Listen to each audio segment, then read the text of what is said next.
Là aussi, c'est incroyable parce que bon, il y a un mandat d'arrêt qui est lancé contre lui aux États-Unis, je crois. Il vit la moitié de l'année à Paris. Ouais.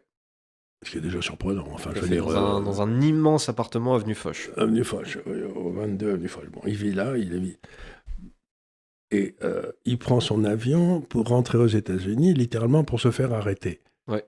Mais personne ne le forçait à rentrer. Vous voyez ce que je veux dire? C'est que donc il est allé en se disant je ne serai pas arrêté, ou il est allé, je ne sais pas pourquoi, parce qu'il restait en France, il lui arrivait rien, quoi. Ouais.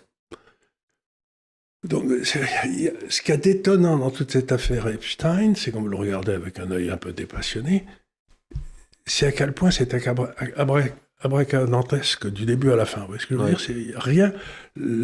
L'attitude des juges est incompréhensible. L'attitude des hommes politiques ou des hommes d'un type comme Bill Gates, qu'est-ce qu'ils allaient foutre là-bas? Si je veux dire, si vous voulez se payer des filles, il a les moyens, quoi. Vous voyez ce que je veux dire? C'était pas le. Tout ça, vous regardez ça et vous voyez le discours autour de lui, ça n'a ni queue ni tête. Vous vous dites, mais c'est une histoire de fou, quoi. Ouais. Mais il n'y a pas de logique dedans, vous voyez, ni Non, effectivement. les crimes. Mais parfois, il n'y a pas de logique dans les faits. Hein, oui, aussi. mais à ce moment-là, vous faites choper par la police. Oui. Parce que c'est pas ce qui manquait, hein. Si vous voulez que.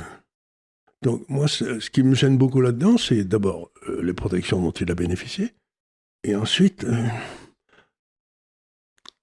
le côté absolument public des crimes qu'il commettait, sans que pendant des années, il y ait la moindre tentative de le mettre en examen, quoi. Oui. Je sais pas.